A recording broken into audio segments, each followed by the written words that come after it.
প্রধানমন্ত্রী লালকেল্লা থেকে যাদের আত্মত্যাগ বলিদান, যাদের রক্তের বিনিময়ে স্বাধীনতা পেলেন, সেই মনীষীদের অপমান করছে প্রত্যেকবার বিজেপির এমপি, এমএলএ, কোন নেতা।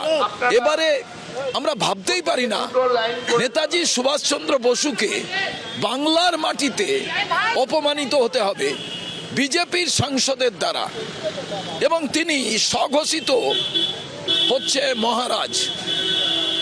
মহারাজ কুলের কলঙ্ক। আমরা তাই বেশ কয়েকদিন ধরে বলছি এই অনন্তকে গ্রেপ্তার করতে হবে, তার সাংসদ পদ বাতিল করতে হবে।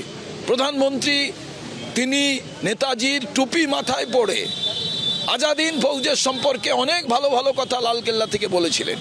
আজকে তার বক্তৃতা চলাকালীন আমরা এই প্রতিবাদ মিছিল করছি। নেতাজিকে নিয়ে অসম্মানজনক মন্তব্য, অনন্ত মহারাজের সাংসদ পদ খারিজের দাবি, মৌলালিতে প্রতিবাদ মিছিল কংগ্রেসের।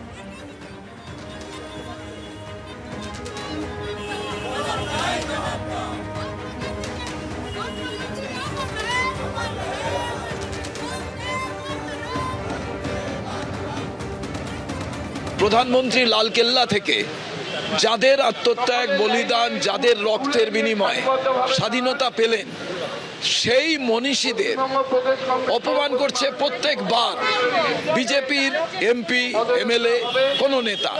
এবারে আমরা ভাবতেই পারি না নেতাজি সুভাষচন্দ্র বসুকে বাংলার মাটিতে অপমানিত হতে হবে বিজেপির সাংসদের দ্বারা, এবং তিনি স্বঘোষিত হচ্ছে মহারাজ কুলের কলঙ্ক। আমরা তাই বেশ কয়েকদিন ধরে বলছি এই অনন্তকে গ্রেপ্তার করতে হবে, তার সাংসদ পদ বাতিল করতে হবে। প্রধানমন্ত্রী তিনি নেতাজির টুপি মাথায় পড়ে আজাদ হিন্দ ফৌজের সম্পর্কে অনেক ভালো ভালো কথা লালকেল্লা থেকে বলেছিলেন। আজকে তার বক্তৃতা চলাকালীন আমরা এই প্রতিবাদ মিছিল করছি যে আমরা গর্বিত যে আমরা স্বাধীন ভারতের নাগরিক, কিন্তু এই কেন্দ্রীয় সরকার বিজেপি এই সামাজিক আর্থিক স্বাধীনতাকে বিপন্ন করে তুলেছে। শ্রমিক, কৃষক, ছাত্র সমাজের সব গোটা দেশ চাপে পড়ে আছে। এই বিজেপির অনন্ত মহারাজ যেভাবে নেতাজিকে অপমান করেছেন, ওকে অবিলম্বে অ্যারেস্ট করতে হবে। রাজনীতির রঙ্গমঞ্চে পোশাক পরিবর্তন করলে হয়তোবা এরকম হয়, যা হয়েছে।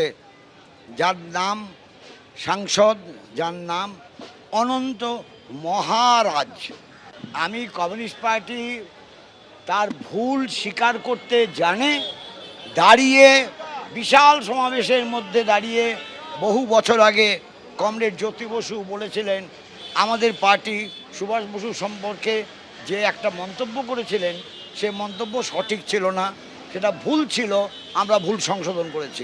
এবিপি আনন্দ, এগিয়ে থাকে, এগিয়ে রাখে।